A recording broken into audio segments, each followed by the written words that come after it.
Hello, good afternoon, everyone. I'm Julie Alonso-Katzowitz. I am a child psychiatrist, also trained in pediatrics, and I'm going to be talking to you today about adverse childhood experiences, the ACEs study, and some of the data that came out of that. So how many of you have heard of the ACEs study? Excellent, vast majority of people. And now I'm talking to a group of mostly pediatric people, so I'm happy to say that you guys are all aware of it. I attended the American Academy of Pediatrics conference several years back, and the theme was actually toxic stress. So they've really been putting an emphasis on that in the past several years, trying to get the word out about these kinds of studies as well as what we can do after we analyze that data. So the ACEs study was a retrospective study, the largest of its kind, to examine the health and social effects of adverse childhood experiences over the lifespan. So basically they surveyed people, these were all adults between the ages of 18 all the way up into their 90s, and sent all the participants in the Kaiser Permanente Health Plan that agreed to be in the study a survey asking them about various kinds of childhood experiences that they had, and I'll go through a little bit more of that later. But they had a very large return, 18,000 participants, and were able to analyze that data. And the first paper out of the ACEs study came out in about 1998. Since then, there have been dozens, if not close to 100 or more studies that have come out analyzing that data or spin-offs of that data or looking at additional questions that they may not have asked about in the first study. As you see, it was a collaboration between the CDC and Kaiser. And the conclusion they really came to was that the ACEs were common, I think more common than people thought, that they're highly interrelated and that they build upon each other. So if you're exposed to more than one adverse childhood experience, the effects are additive and almost like exponentially additive in many of the circumstances that they looked at. So these can lead to problems throughout the lifespan, including mental health problems, physical health problems, and other quality of life indicators that are impaired. As I mentioned a little bit, what do we mean by adverse childhood experiences? So these are things that represent both medical and social problems that we see commonly in treatment. So kids who are abused, and they looked at physical abuse, sexual abuse, emotional abuse, neglect. They looked at both physical neglect and emotional neglect. So nutritionally versus if someone was not getting giving attention to their child. Exposure to domestic violence within the household, substance abuse within the caretakers or parents, severe mental illness in the caretakers or parents, loss of a parent, parents who were involved in the criminal justice system. So these were the initial factors that they looked at. And then in the initial survey, they had sub-questions for each of these categories.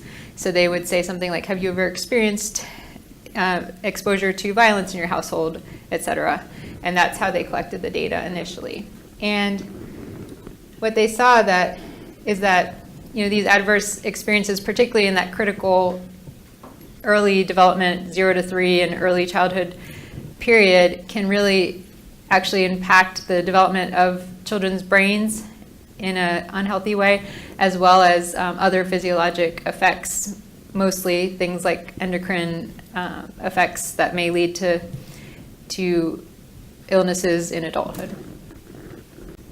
And so what they found, as I already alluded to, ACEs are common. Nearly 2/3 of adults in the survey had at least one. And I also wanted to mention too that you're talking about retrospective, and when you're looking at people who were with such a broad age range, you have to think back that some of these things may have been more normalized for a 90-year-old when they were being raised versus someone who's 18. So you have to take that within the context of their era and when they were being raised. But they were still answering to the best of their ability, hopefully, and to the best of their memory, which is another limitation when you're looking at such a wide age range of participants.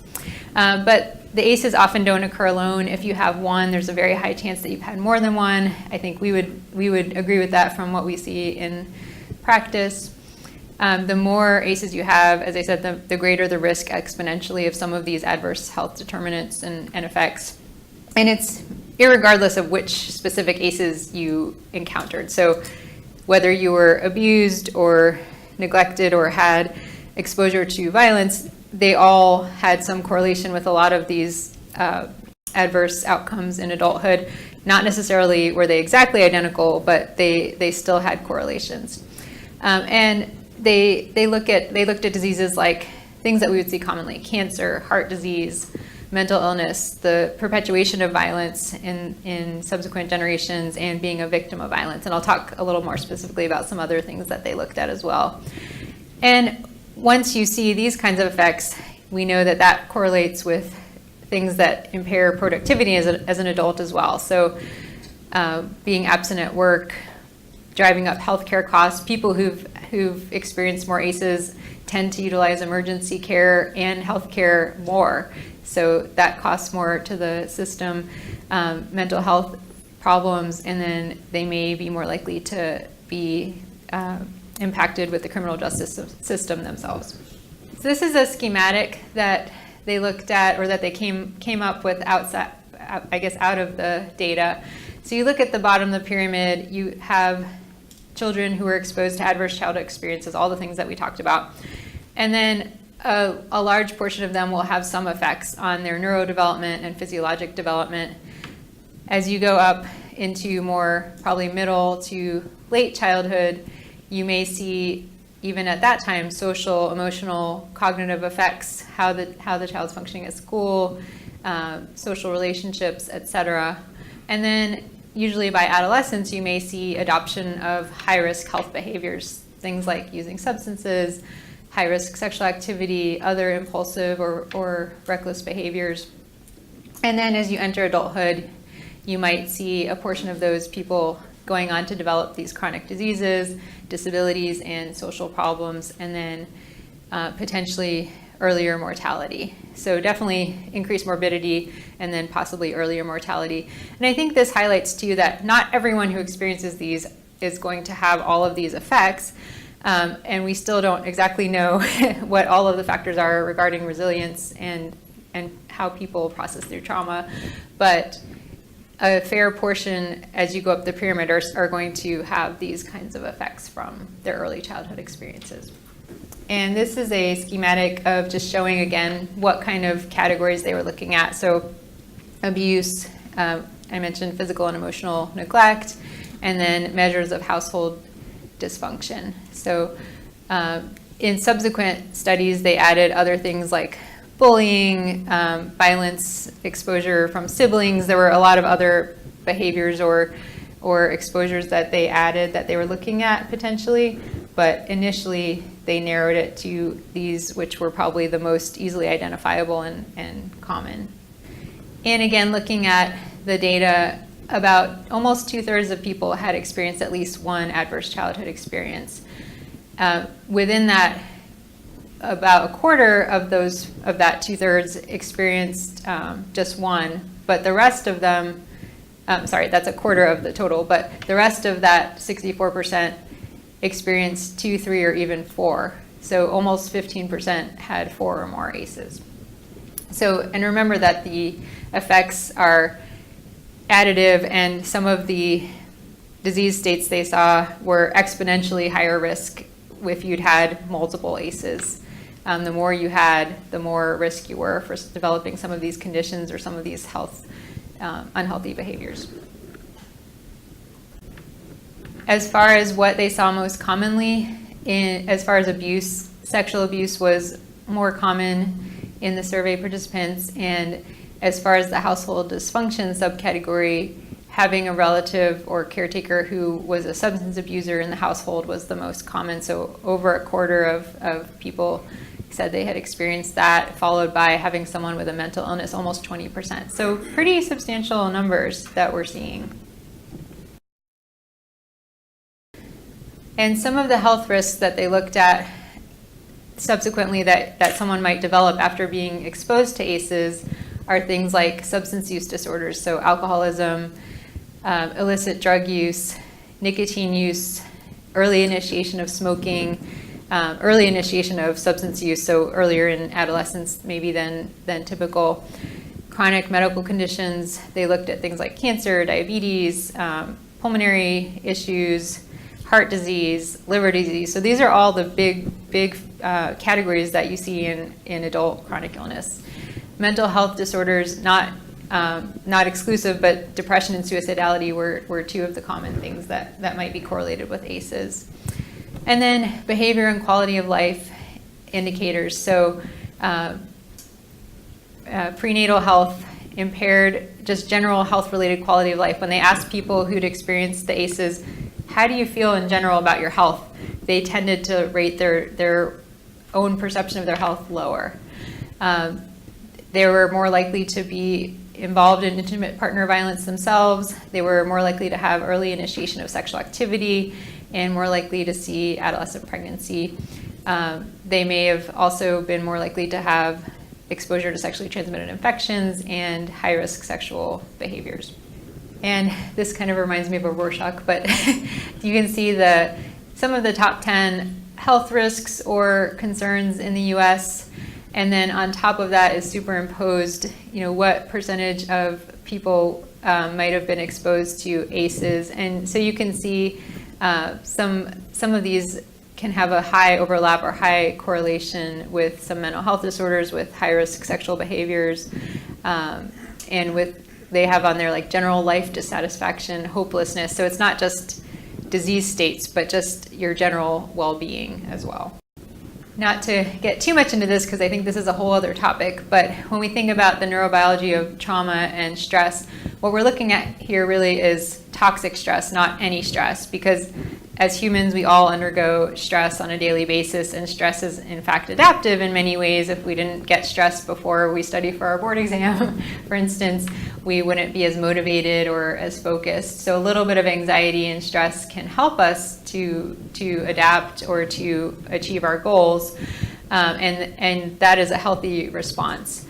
Tolerable stress would be things where, the loss of someone close to you, divorce, things that are stressful, but you can rebound from them with appropriate supports, and they're normal things that we experience in life.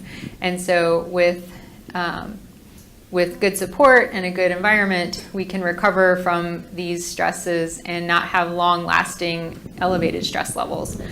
Toxic stress is when you're seeing these elevated stressors over either a very severe but acute period or a just prolonged period of time. So you're just going into like an overdrive stress state chronically. So you're producing more cortisol. In general, you're more hypervigilant, you're more on edge, and feeling just more tense and anxious and stressed. And that's what we're talking about here with the ACEs, is just this prolonged activation of the body's stress response. Like that sympathetic overdrive is how I think of it. And that's what leads to a lot of these adverse health consequences in adulthood. In general, this can have far-reaching effects. So toxic stress can affect nutritional state, it can affect growth, appetite changes, things that are really important in children, and can lead to, even as early as adolescence, increased rates of obesity and related comorbidities. It can lead to sleep disruption, to general psychosomatic complaints, which is something I see a lot of. People who have frequent headaches, chronic abdominal pain without a physiologic cause, or other just non-specific aches and pains, and that ties in with that general quality of life indicator. Developmentally, so kids who undergo stressful, traumatic situations can have developmental delays or regression in some of their milestones or behaviors. You can see things like school avoidance, truancy, lower graduation rates, academic underachievement, and inattention, hyperactivity, just that lack of focus, because if you're always on a high alert state, it's hard to focus and to dampen down that stress response. You may also see things like social withdrawal, isolation, things like that, and maybe decreased quality of relationships. Some other factors, so mental health, we see more depressive symptoms, anxiety, and as I mentioned, which is tied into PTSD, this sense of like hypervigilance, hyperarousability, feeling like you're just always on that high alert. Emotional lability, so these externalizing symptoms, behavioral outbursts, irritability, mood swings, things that are often seen in a child psychiatric hospital setting, but are often really tied to early trauma rather than just the mental illness. There's also often a traumatic component where a lot of these behaviors are manifesting from the past experiences of the child. And I had mentioned risk-taking behaviors, smoking, alcohol, drugs, high-risk sexual activity, and then preventable injuries. So just people who tend to be more impulsive, maybe get into accidents more because of those impulsive acts. So this is kind of an extreme example, but this is taken from a Romanian orphanage case of a child who was severely deprived and neglected. And you can see that in this PET scan that some of the areas versus the healthy control, which is the one closer to me, there's underdevelopment of areas such as the temporal lobes, which regulate emotions and memory and important functions that we need to develop as adults. And so you can see, in fact, some of these impaired neurodevelopmental changes on functional scans. And as I mentioned, the recovery environment is important, or also resiliency factors, but in the absence of these kinds of protective factors, which could be both social and genetic, toxic stress can interfere with the healthy development of child's brains. So there are several brain areas where you can see some changes, or at least theorize that there might be effects from toxic stress in childhood. So looking at your fight or flight response, your executive functioning, which is incredibly important as we enter adulthood, being able to coordinate information, to future plan, to appreciate long-term consequences. I mean, those are all really important functions of being a healthy adult. And then your memory, emotional memories tend to stick more. If you have something that's very traumatic, it can be harder to process through that memory. Those are the ones that tend to have more staying power just because of that emotional component that's tied to the memory. And then also the reward system, that probably ties into development of things like addiction or overeating or other unhealthy behaviors.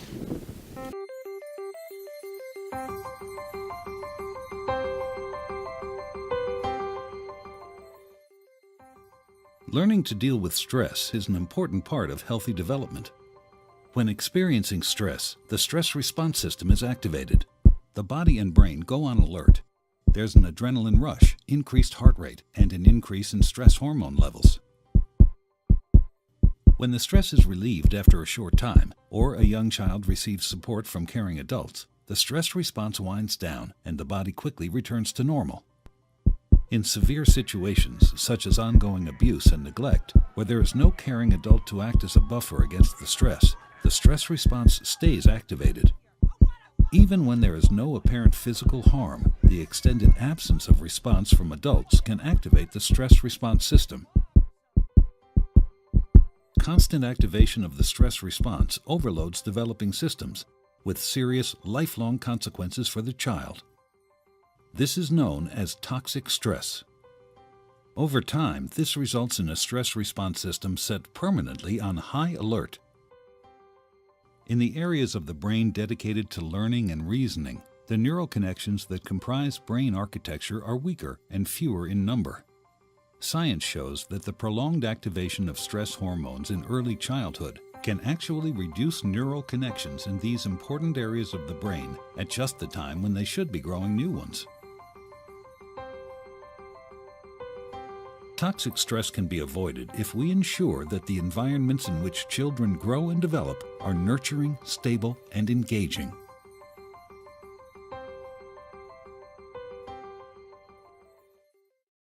The chronic toxic stress, living in this high alert, high overdrive state for months or even years, can cause damage to our bodies and can affect things like the heart, circulatory system, high blood pressure, cause ischemic heart disease. There are a lot of metabolic and endocrine effects, and I think this ties in with the hypercortisol state, but things like diabetes, hyperlipidemia, thyroid dysfunction, obesity is a big one. And then other things that might tie in with having like a chronic inflammatory state, so osteoporosis or osteoarthritis, GI diseases, and then possibly even decreased immune response to infection. So really can have multiple different physiologic systems that are affected.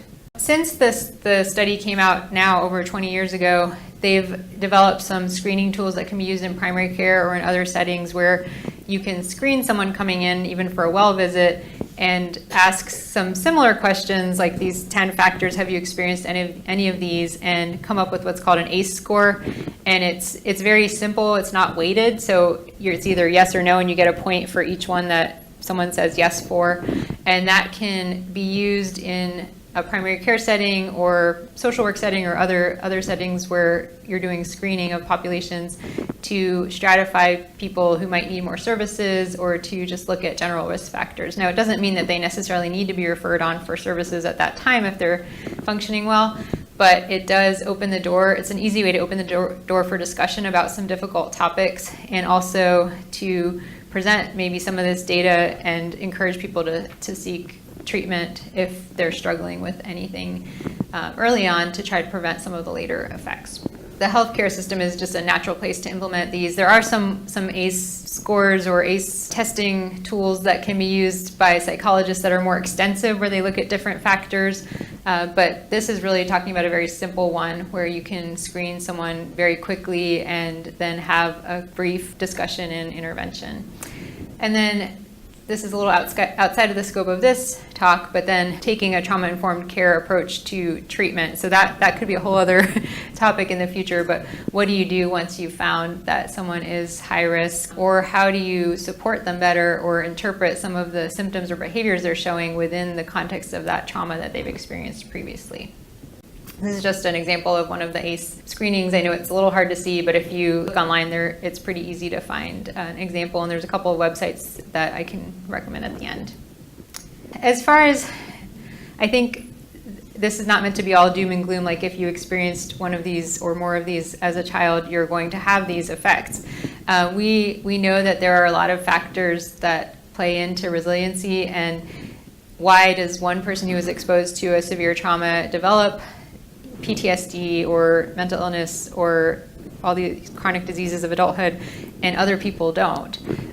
There are definitely genetic factors, and I think that's an area that's in progress with research right now and will be something that's more coming. And then what are the psychosocial factors, like quality of access of therapy that person got after the trauma? What kind of social supports might they have had? Was there further disruption in their social environment after the trauma? So I think all of those factors play into what we're calling resiliency these days, but it's something where there's going to need to be more research and more, I think, interventions that come out of that.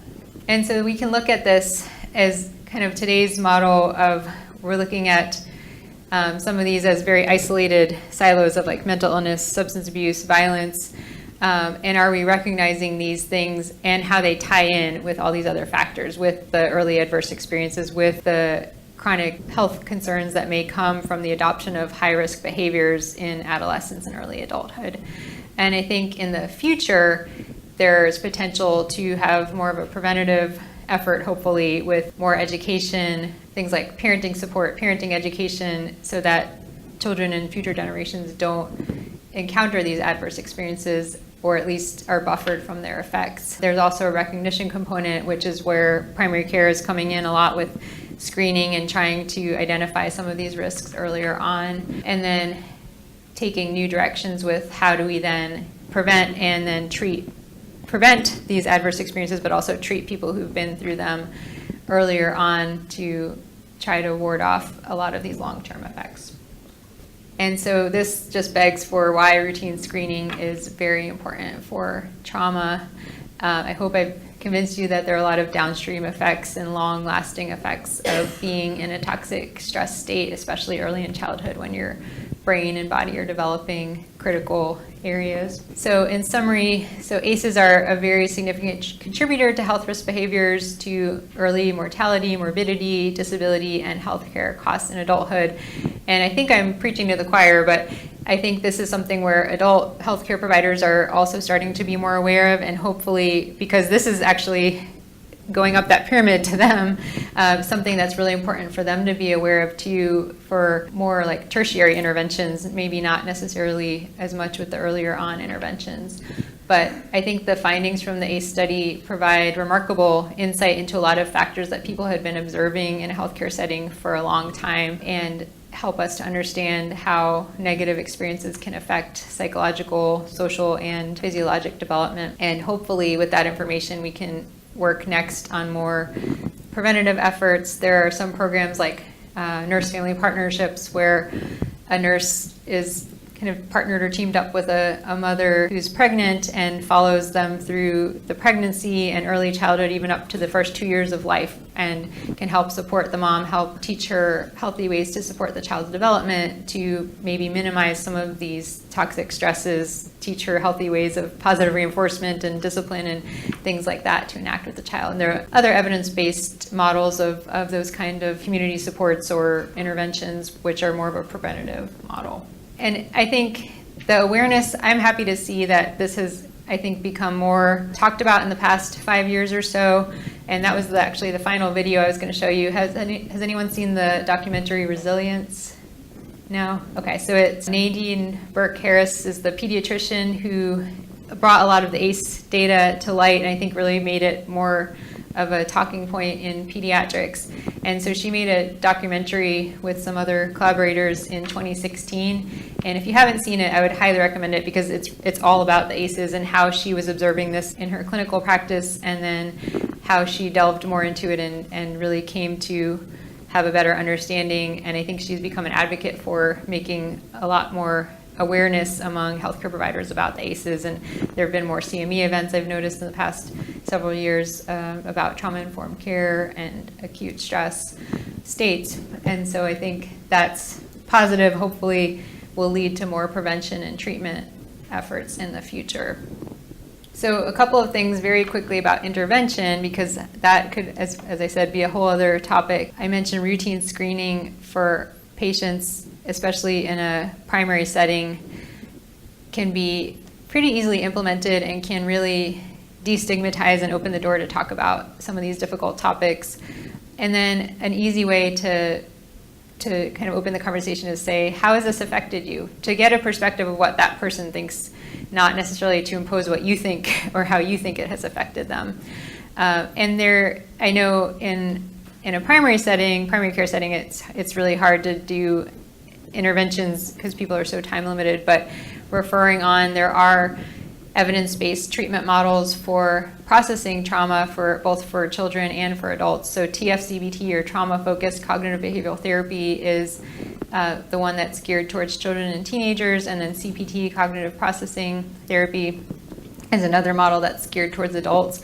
And these are both discrete, time-limited, and very focused types of therapy. They're usually between 12 to 16 weeks, so it's not a huge amount of time, but really focused on allowing someone to create a narrative about their trauma, process through some of the after effects, and take back some of the control of the effects that it's had on them, rather than letting it impair them so much. Things like mindfulness, general indicators of good health, getting good exercise, good sleep, good nutrition, and having healthy social interactions and social supports is really important for people who've been through toxic stress or abuse situations. And then just to highlight once again, I think prevention efforts, doing more population-based interventions of education and support for parents and families in early childhood is key to hopefully having long-lasting impact going forward for future generations. We all like to think of childhood as this time of joy and innocence. But, for many of us, it's just not true. When you grow up in these type of situations, it's not something you talk about. I know I didn't.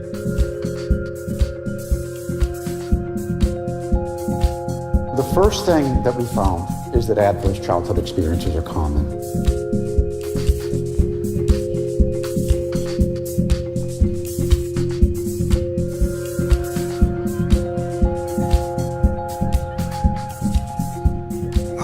Kids are young, they don't know what's going on, they won't remember anyway. Well, the child may not remember, but the body remembers. There was this incredible gee whiz effect. You mean adverse childhood experiences cause heart disease and lung disease and liver and cancer? Exposure to trauma affects children's developing brains.